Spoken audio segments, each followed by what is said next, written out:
We now return to the Stone Soup show, already in progress. Oh God, never forget your cord at work, and never forget on the day when you're walking to three different locations to get your girlfriend lunch and dinner and dessert, because then you have no chance of doubling back unless you steal her car. But this is Stone Soup, and somehow I am still running it. 55 years later? No, really more like 20 years later. But I'll just say 55 for the sake of it. My journalism professor, who is I think only 15 years my senior, celebrated the 90th birthday of of the school paper at Framingham State College. So I went there to actually give him a card saying "Happy 90th birthday, Desmond." But because he was the newspaper advisor when he was a student, and he was the editor when he was a student, and he's an advisor there. So he's got his 90th birthday card. I won't see him for 90. But at any rate, have I talked enough? Okay, I do want to thank the esteemed poet of Three Rivers. If he wants to continue emceeing the open mic, I would highly encourage him to do so. That way I Okay, can do what I do best and shut up. Oh, we and our just feature is Meg Smith, celebrating the 55th anniversary of Stone Soup Poetry. And Meg Smith, thank you so much. Buy her books. Check out her sister Morgana, who has danced for I think it's her twin sister, who has danced for the Stone Soup fundraisers that we used to do for the Out of the Blue. Ah, the history. And thanks for being a part of it, Meg, with Stone Soup and the Out of the Blue and its various forms for the last 20 years. All right, and sorry, and take it away, Mr. Three Rivers. thank you so much. Well, you'll have to enjoy by proxy somehow these lovely poets. But we've got Dan coming up next. Dan, with that little reprieve in your back pocket, please would you bring forward your poem? Me, Dan. Yes, yes. I don't have anything. Oh, okay. Well, then we'll enjoy the pleasant smile that you have then. Oh, that's very kind of you, sir. Okay. Can I ask Miss Anna G to share your poem, please? Yeah, you can. How's it going, everybody? So I was at 10,000 different things in Malden this weekend because every single civic group decided that Saturday was the day to do their thing. And at the fourth thing that I got to, one of our city councilors passed out on the street.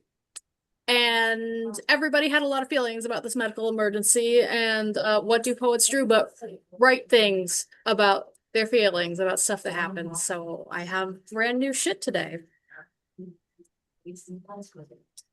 I live in a world where there will always be a need occasionally for flashing lights and yelling men because somebody somewhere is having the worst day of their life, or at least a very bad one, maybe the latest in a string of bad ones, maybe the last one. And we have equipment and machines and people more dedicated than me who remember the recovery position before they have to be reminded, who apply the sternum rub appropriately, who listen to the squawk of the radio dutifully, and somebody has to turn the body, somebody has to lift the body onto the gurney, somebody has to talk to her calmly, cracking jokes about hot firefighters, cutting through her embarrassment before she passes out again, and the men in uniforms consider if they'll need access to her skin. Somebody has to stand in the road blocking the view for all the looky-loos. Somebody has to call over another body for the meat fence. Somebody has to give the people something to do before they chew their fingernails and thumbs to bones, hoping somebody has to move the barriers, let the ambulance in. Somebody has to move the barriers, let the ambulance out. Somebody has to hold the secondary, tertiary, on down the ladder traumas as every medical emergency and moment of first responder hostility reawakens in waves. Somebody has to fetch her a pillow while she waits on the pavement, still oriented ×3, but too unsteady to lift her head even halfway. Somebody needs to be in the present time while I'm bouncing from moment to moment through flashing lights and trying times. Grateful that no one is yelling, grateful there are bodies beside me, grateful to be seen and to have the opportunity to protect what's important to me. The band is still playing at the other end of the festival, and someone I am going home safe, feeling unsettled and sunburned, sore in my ribs where the bike handle hit, going to church to pray for the strength to be present around flashing lights and yelling men when the need arises again. Thank you. All right.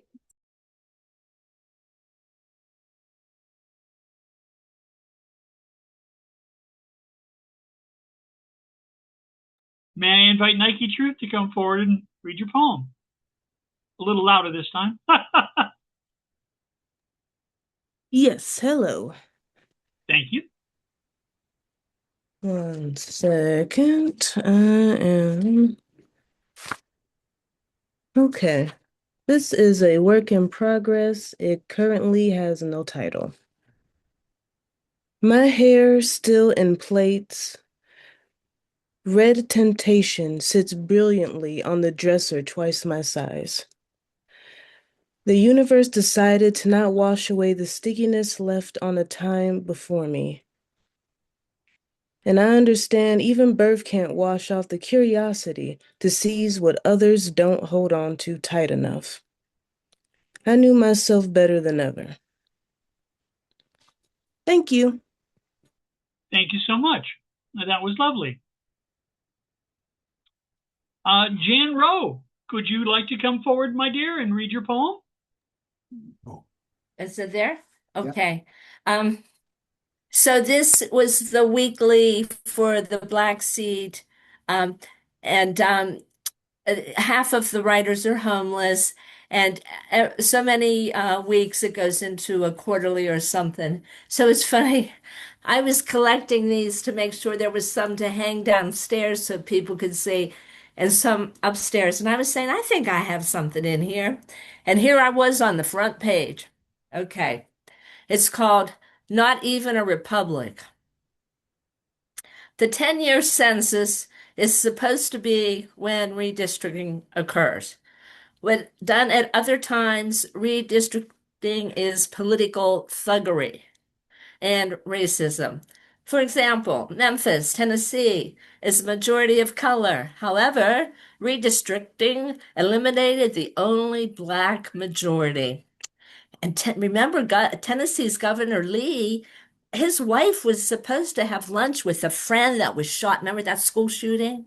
She was shot to death.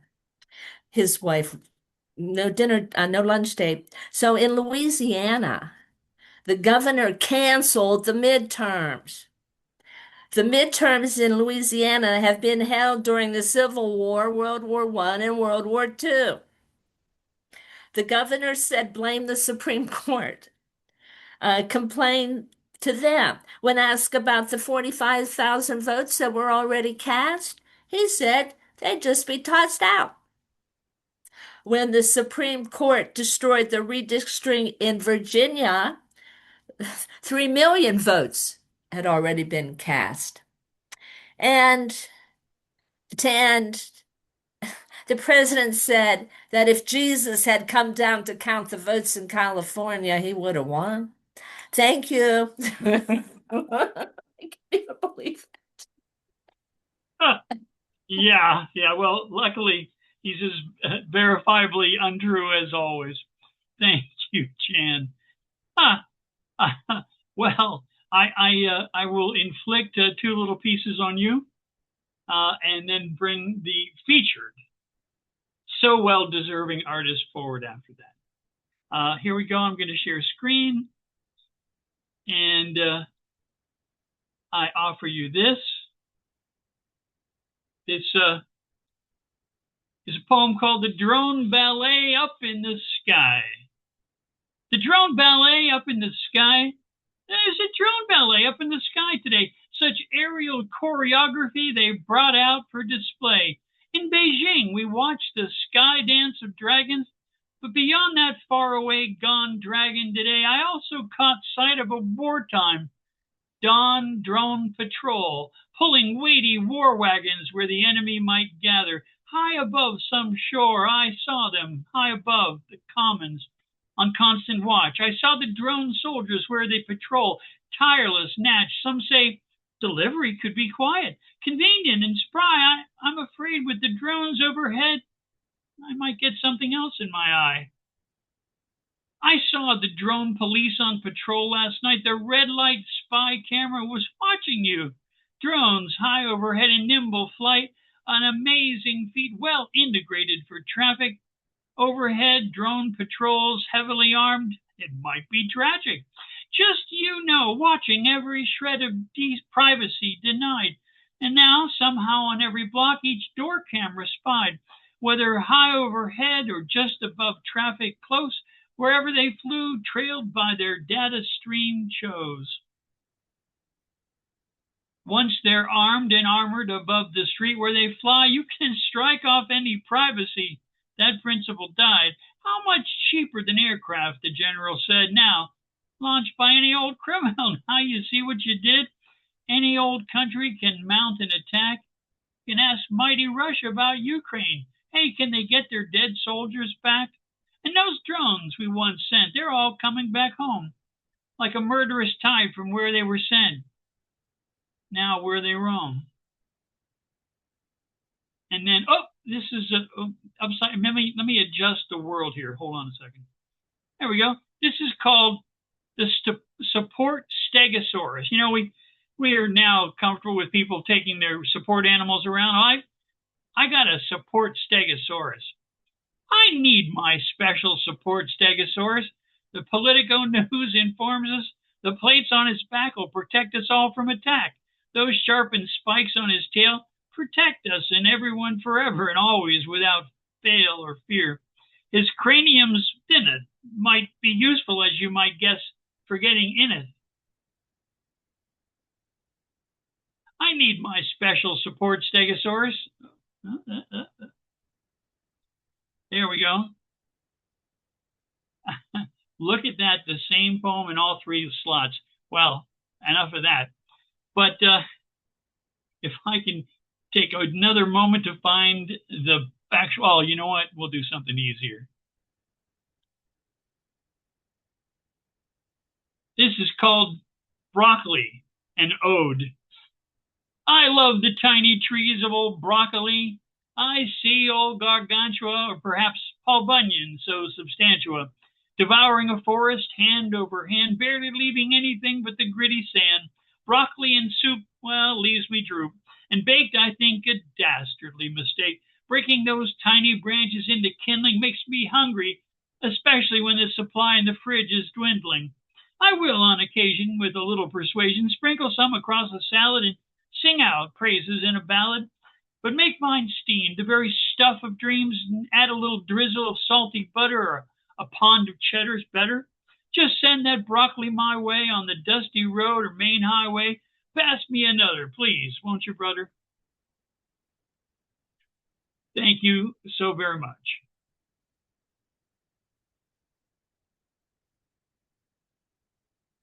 Take it away, Brother Chad. Thank you, sir. And I guess it is time to feature the feature. It's like I just got here. What's wrong with me? Well, anyway, it's a pleasure to be here at the last minute. I feel like that joke in George Carlin where the stewardess welcomes you to the state that they're just arriving in. Like, why is she the mayor's wife all of a sudden? She's getting here the same time we are. Anyway, we are now going to feature our third feature for the 55th anniversary. This has been the first time in a while I've been able to get a full month of features. I should let you know that next week is Susan Deercloud, who, if a few of you remember, was a multiple-time feature at Stone Soup Poetry, coming all the way from upstate New York. She featured several books, including the I Was Indian anthology. I'm sorry, it was the Yellow Medicine Review and another anthology of Native American poetry. Also was responsible for getting a lot of poets from the New York area and elsewhere to our doors who had never been there before. And it's great to have Susan back. She's been kind of touring the world and is coming back into the States later on this week, and we'll be featuring on the 27th to kick off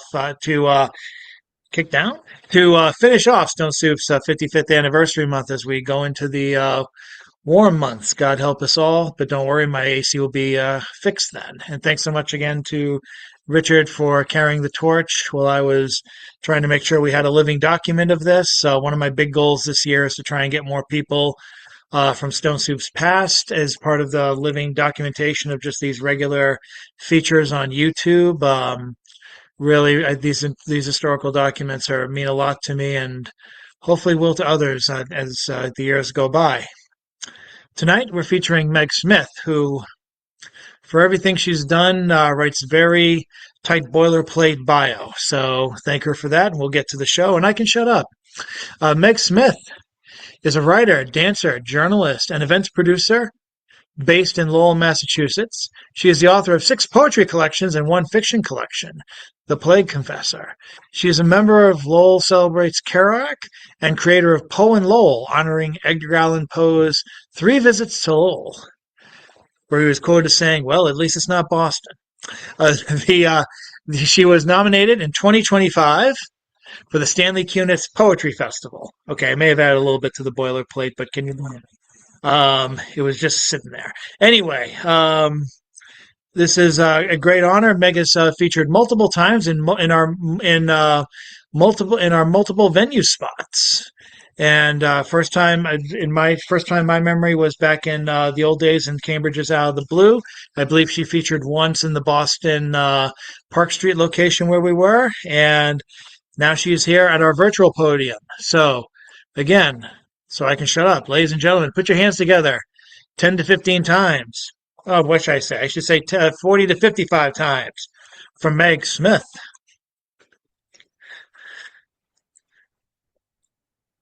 Thank you so much. First of all, thank you everybody for taking the time to be here this evening with me so to share my poetry and thank you again, Chad, when I was talking earlier. Really, we all know poetry is something that we need to sort of make space for in our lives, all of us who write or even just enjoy poetry.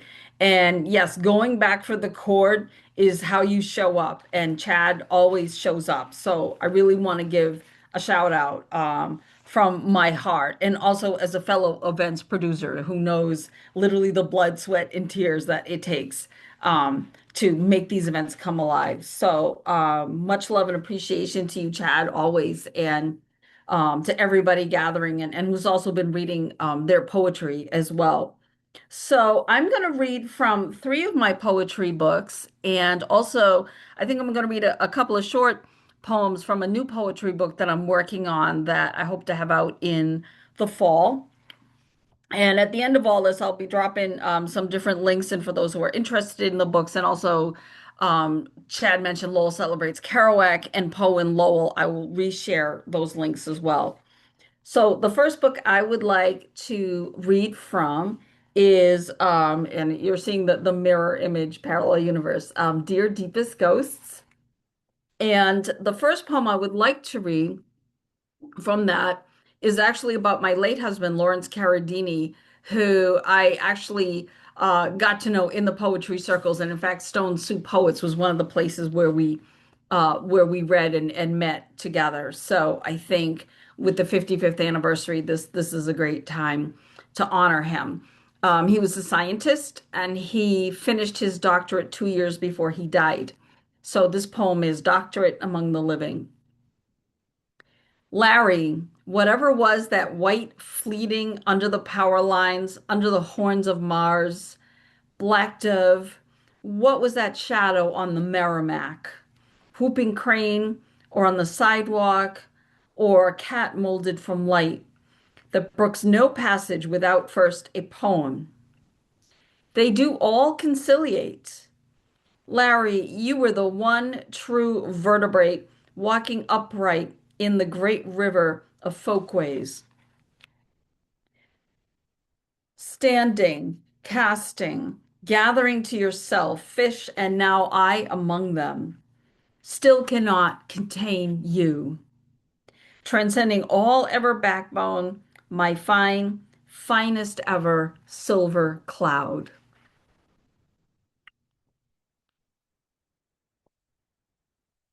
Now, I'm obsessed with a lot of different things in my life. One of them being Rasputin. I'm interested in historical figures that just aren't interested into fitting any kind of mold that we have, who are literally under the category of ZFG. And I can't think of anyone who personifies that more than Rasputin. But here, he's actually a metaphor for something in a relationship, a very different relationship. So Rasputin. The bears rose up in a crescent, all black paws to Ursa Major and Orion. There were footprints in the snow trail and a man behind who turned ashes in his beard. He held out his hand, and in his hand was a book.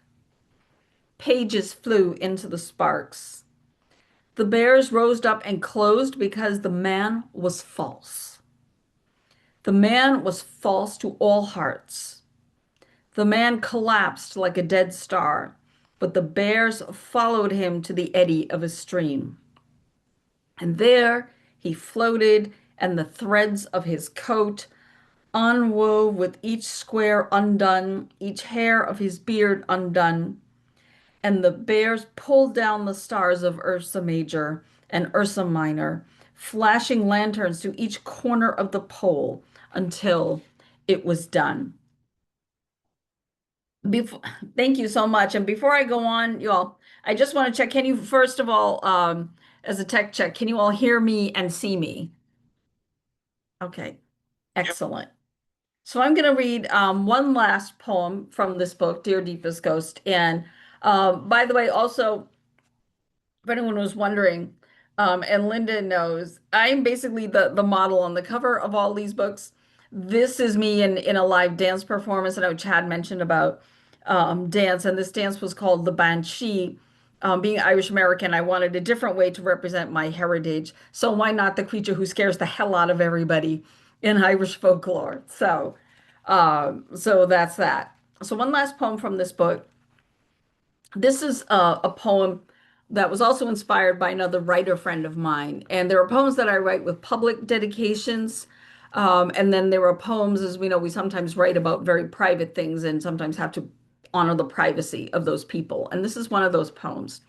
And it's a poem about a visit that we're planning to Lowell, Mass, where I live. And despite the title, it's actually about a very lively place of joyful ghosts. And so the poem is called A Necropolis for You. Red brick, the green froth of the waterfall, a grotto where a candle waits. You'll find us there. You came from such a place, gray in its countenance, a street, a lamp, a parting, and I returned here. I might sleep, but in the dark space, you become more than shadow, more than clay. What do you fear here? The rush of ether, the keen ridges of your scar, a bridge of no such vertebrae? I sleep and I wait. Among the cats, amid the rushing sound. Come to us. We're all alive here. Come for us. We'll meet you at the gate. Thank you so much. Thank you so much. So I would like to now read a couple of poems from this book, Straw, Feathers, Bones. And as the title suggests, and by the way, this is me hanging out in a public park, which is what I do. I go to public parks. This one's in Chelmsford, Mass. And I bring various props and accoutrements and veils. And I sometimes experiment with photos. And I like the way that this one came out of something sort of between life and decomposition, which is in itself part of life. So I'd like to read a few from Straw, Feathers, Bones. So Christmas is a time we know, for those who observe Christmas, whether as a secular or a religious observance, and I do both, that we associate different colors with Christmas, typically colors that have antecedents in earlier times. And Christmas particularly is about red and blue. But I was in a place of real transition, both in my professional and personal life. And I began to feel like, well, you know what? This year Christmas is going to be purple. That's what's happening. So this poem is My Purple Christmas. I should run this dream forest made up from trappings of stars. This is what winter holidays are all about. The decay of comets, claiming my cats and I as we stand at the edge of the bonfire. That's all we ever know. Snowfall is a sheen of ice that awaits us. It too shines purple, the color of myth and the color of night. So years ago, I met a person who was diagnosed with what we now call dissociative identity disorder. And anyone who's sort of familiar with mental health or public health services circles knows this is a very controversial diagnosis as well. But I was very interested in the fact that for this person, first of all, this was a very real experience, whatever the diagnosis or whatever other knowledge that they might have had. And one of the things that they had done was sort of arrayed themselves with different sorts of identities, one of which was a dragon called Silence. And so I wanted to honor them because whatever their experience was, that experience was real to them. So this poem was called A Dragon Called Silence. Mine is not to hear or know or taste. The army you hold advances in a shield of darkness. All the ashes of the city come down and hold within your belly. Some spark, some light will surely blaze in the air.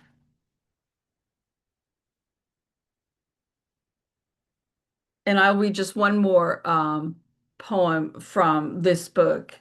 And the book is dedicated to my friend Susan Much. She was my best friend from high school. And actually, I'm just looking to see because I thought I had a picture of her somewhere. Here she is.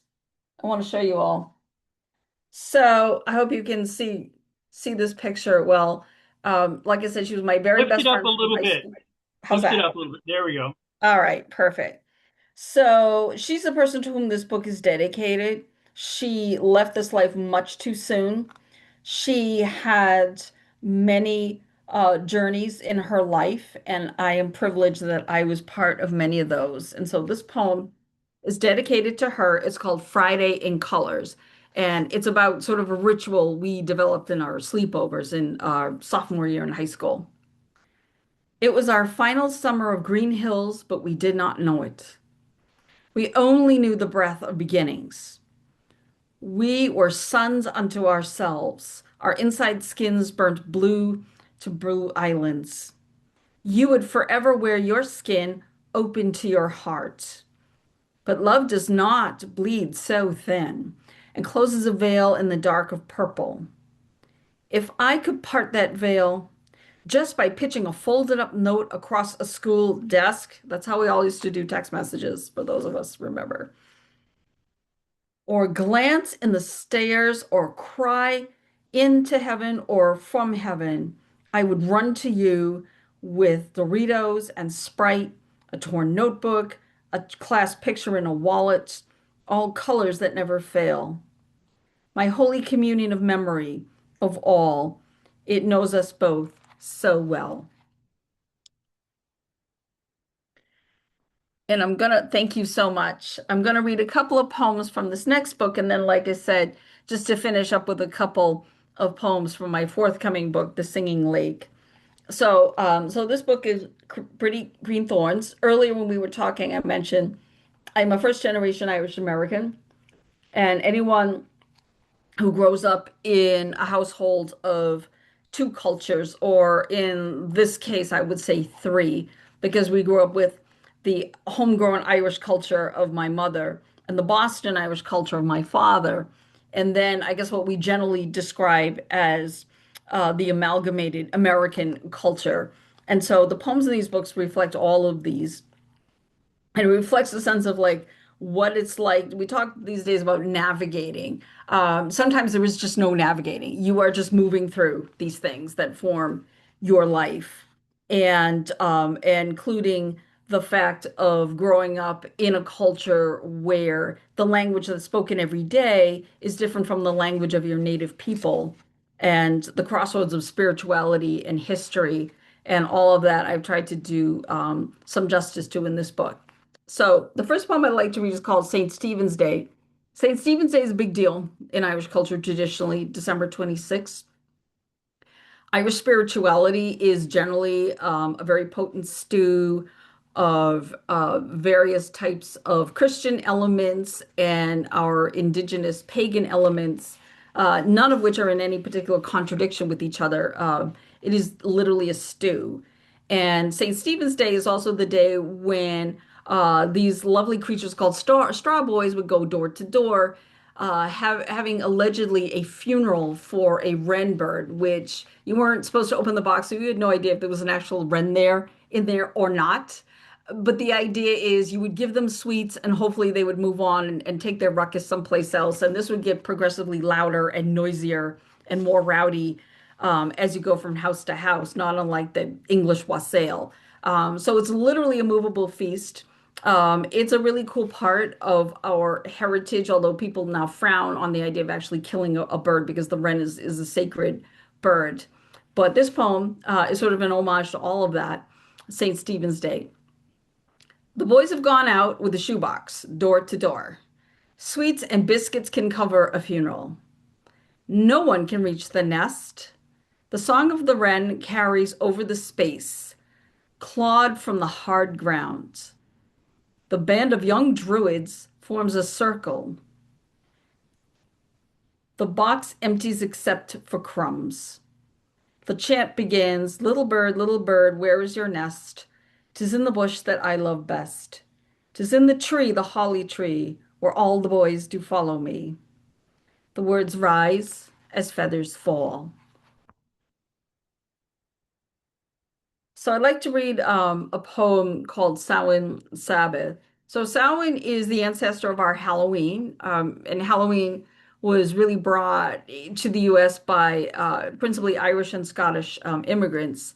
Samhain is one of the sacred holidays in the Gael tradition, which, and I'm always very honest with people about this because a lot of elements of indigenous Celtic and Gael culture have been appropriated for sort of modern neo-pagan movements, and really honestly taking them out of their correct context. And so I always try to elevate and reclaim those things that are really my heritage passed down to me from my ancestors, which I'm both humbled by and feel an obligation to honor. And it's dedicated to a friend of mine, Eddie Dyer, who's from Lowell. Also, he's a musician, and it really reflects again that mix of pagan and Christian elements that we call Irish spirituality. So this is dedicated to Eddie and a brother of his who went beyond the veil. Frank came into Duncan's before midnight. He pulled off the green hood of his sweatshirt and began to tell us stories. Stories of your brothers, their outposts behind mills and around bonfires. He came with a message. Mikey, I'm alive and I hope you are well. Mikey lived for the stories. Remember this, Frank said. Hold up that picture of a woman on a mattress. Shake it. You'd think she'd fall off the bloody thing. Hearing this, our childhoods clawed our bellies. The music, rampant, the walls purple, the sun a grease spot in our eyes. What draws us closed again takes us to now. The man in the green sequin bow tie in the booth behind us gets up to tell Irish jokes. But he is soon gone, home to dream of the wreath laying at the Irish monument of City Hall. Still, Frank has a message scrawled on the back of a flyer from one of your shows. Mikey, I'm alive and I hope you are well. On the car ride home, the windows frost. The dead's own dead begin. Now sober, now wards of the living. This would be you and I singing alive. Thank you so much. And now bear with me because I'm gonna call up, thank you, on my screen, the poems that I'd like to share with you from the Singing Well, and let us see how well I actually do that. Here we are. So, excuse me, The Singing Lake. So this book is hopefully due out in October. And so I'm just going to read you a couple of quick poems from that. And then afterwards, I'll share a couple of links for you. So this poem is called Razor Bones. Something blends in white dirt, recovered, rekindled in a bonfire at a lake's edge.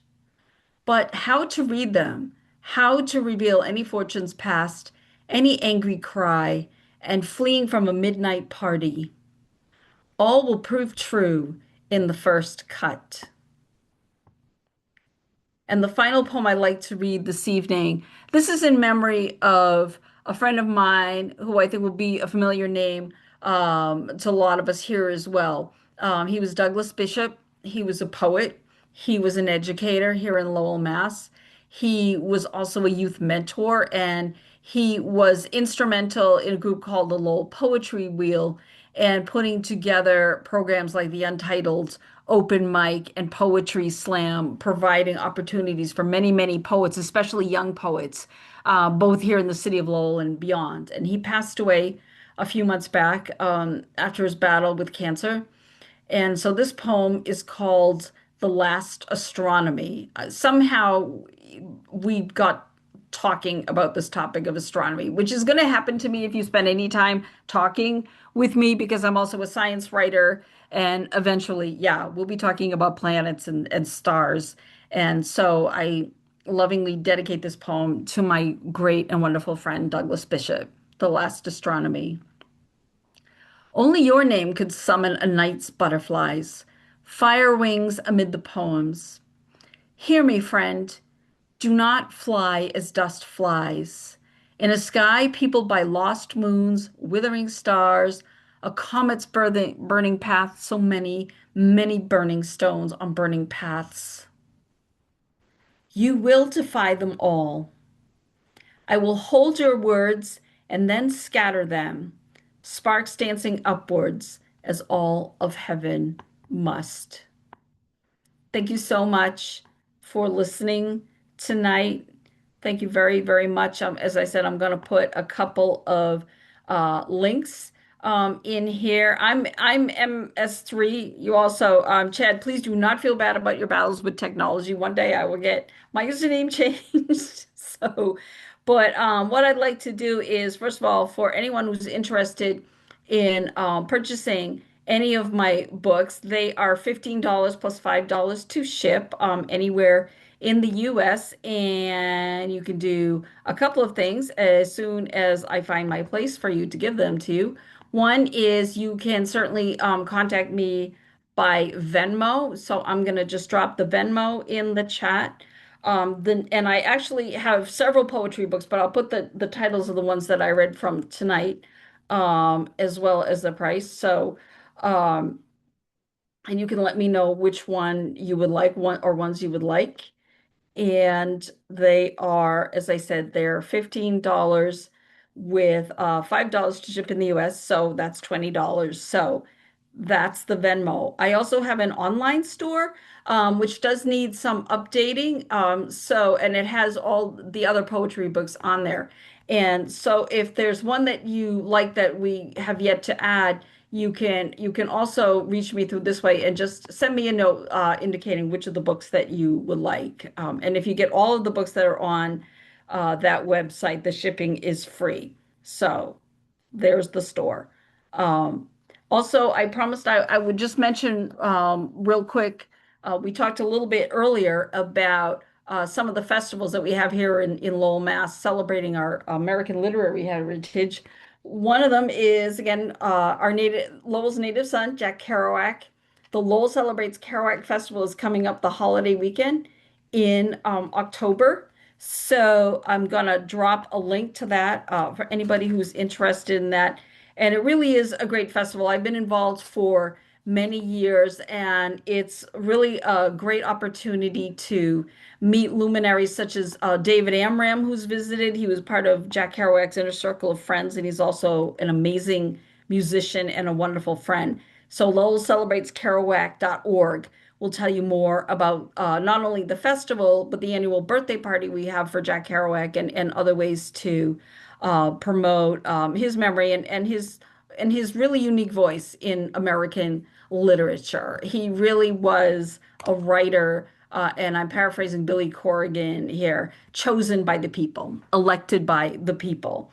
And very similarly is Edgar Allan Poe, again, another poet another writer who's elected by the people. And he came to visit Lowell 3 times. I seem to have misplaced my original postcard that they have. How about that? So y'all get to look at the ones that I just got from Staples.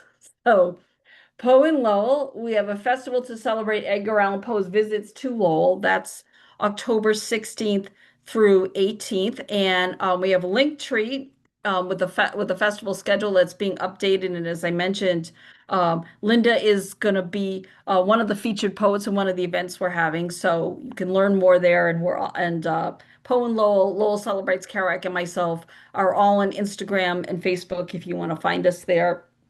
And just lastly, I hope you all can see this. I also have some Poe and Lowell merch, which if you'd like to get through Venmo, we have these awesome t-shirts that this is actually the inaugural festival's t-shirts. We have small, medium, large, extra large. They are $25. That's 20 plus $5 to ship. And you can send that to me through the Venmo account if you would like it. All of that supports the Poe and Lowell Festival. And so just let me know which size. And they are $25 total.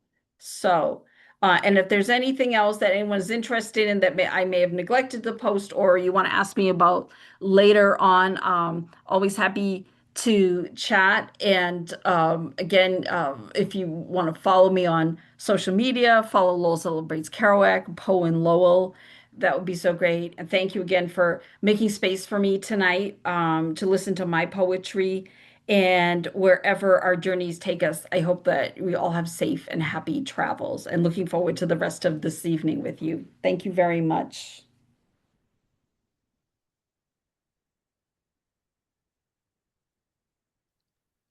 Thank you, Wonderful. Meg. Thank you. That was fantastic, and I'll definitely share all the links with my group. And I can actually change your username if you want. There we go.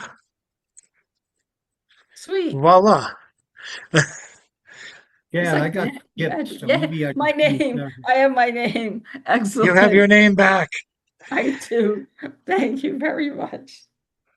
Is there anyone who didn't read for the open mic? I find that hard to Yeah, believe. I would imagine everyone had a turn. It looks like Robert Fleming was here at one point. I didn't read Chad. You didn't? Oh my God. Well, well, all right, Mr. James Van Loy.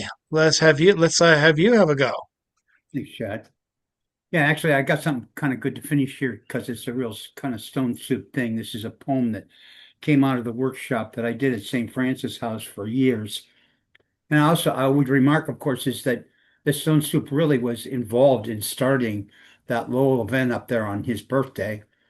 We did it actually down in Boston at Boston College, which used to be on Boylston Street, right down on the Common, for several years. And then in the early 80s, we started going up to Lowell.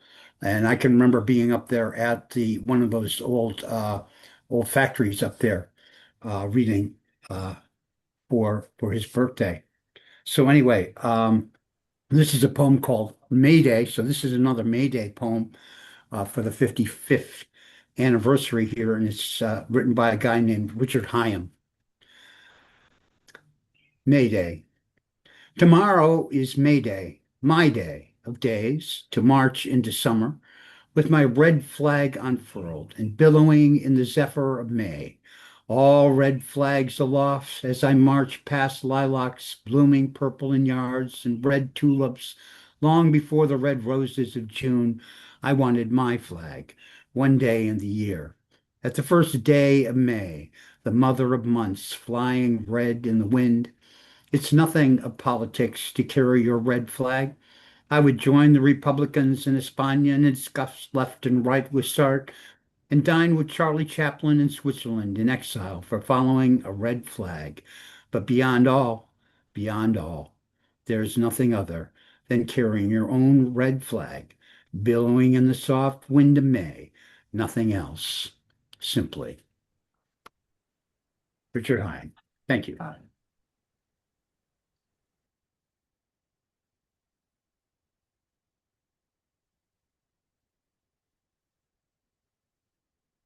You're Is there anyone muted, who'd brother. like is there anyone who'd like another go at it before we go? Something for the prosperity of the recording? I would love to do that. Okay. Richard, you are. It's called The Biggest Adversary. We don't have a Secretary of Defense. He styles himself Secretary of War for some odd reason. And he announced it. He wanted to point out the biggest adversary facing the U.S. You can imagine this country or that country. He had something else in mind. He said the biggest adversary, the biggest, baddest adversary, it's the goddamn press. Like an aerialist. There they are, sailing high above our nascent, frazzled, even clumsy, fumbling enemy list. Nixon, to assail the press, got himself into quite a mess with his spying and denying and the plumbers. Well, believe me, we'll do this dumber. We've got Melania, we've got Stephen Miller, so go get your popcorn. There's a dozen more macabre laughs, more even than Mikey Jackson's zombie thriller. We've got you bugged every which way. From 7 Sundays, you'll be stretched out in court, a gory spectacle for me and my honey. She's my guide, my office tutor, and the producers come. They don't come any cuter. The adversarial press we didn't expect, and holy mackerel, you can ask King Louis what a pain in the neck. Drink my drinking buddy at the FBI. Oh, what's his name with the wandering eye? Our clearest thinking is done when we tipple over a vat of gin. I don't have to ask him twice. Swimming trunks or no, he's jumping in. Him.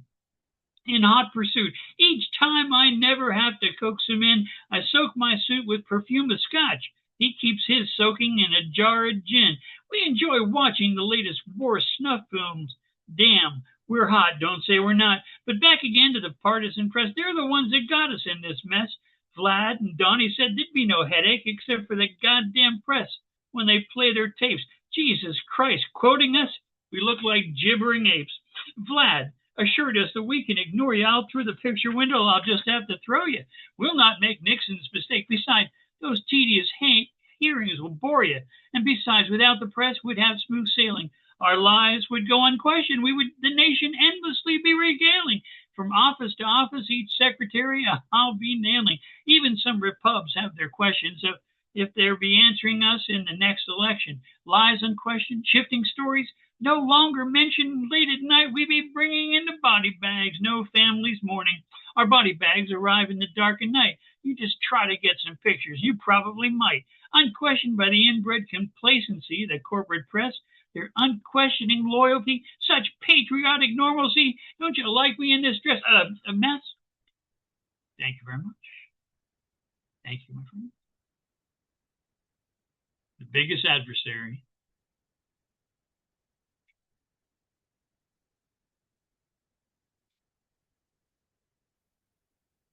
Thank you, Richard.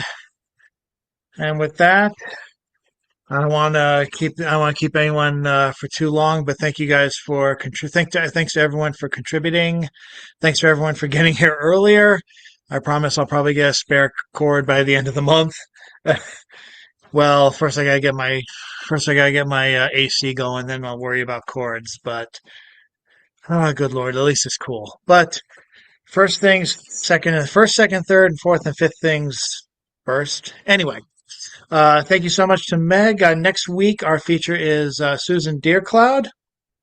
And more features are going to be announced for June, including a couple of surprises. Someone who I didn't know is actually spending time up here in Massachusetts. So he is, and he featured all I'll say is that this person was a special feature visiting from Philadelphia a little over 10 years ago, as doing a special tour, not just of Boston, but also the North Shore, featuring in Stone Soup and multiple venues in Salem and I believe the Beverly area. And he is coming back to us, or they are coming back to us hopefully very soon. I don't want to jump to conclusions, but I'm excited about them having the time to be with us up here. And of course, I'll be hopefully announcing the Boston Poetry Festival, which is taking place in early August, on the first full weekend of August, it seems. I'm getting that refinalized with the Community Church of Boston, and then hopefully by Saturday or Sunday, I'll be putting out the announcements. This is a free event and features about over 100 poets who span not only much of New England, but also much of the history of poetry in Boston. Individuals such as Billy Corbett, who are recently lost souls, such as it's almost too many to mention at this point. Such as Charles Coe and several others, even in the last year. So hopefully, we're going to have a great gathering of that again. Although, like I said, hopefully towering over 100 poets over the course of 2 days. If you're interested in that, just follow the Boston Poetry Marathon Facebook page and follow my pages for all the details. I think that's all I got tonight. I think my phone, I'm sorry, my laptop really needed the computer. It's been over an hour. It's only at 77%. This thing would have wheezed to the end and Meg would have been cut off mid-reading, but I'm glad we caught this. Thanks everyone for their patience tonight. Obligatory wave. Say goodbye to the heat. It's going to be a high of 67 tomorrow. Could be like this every week. God, I hope not. Or it could be good every week without the cord thing. All we need is you, and all I need is another cord. Retooling my saying for a little bit. Thank you guys so much, and thanks again to Richard for carrying me for this segment, and thanks to Meg, of course, for featuring. Stay tuned for more, or as I like to say, the show's over. See you next time.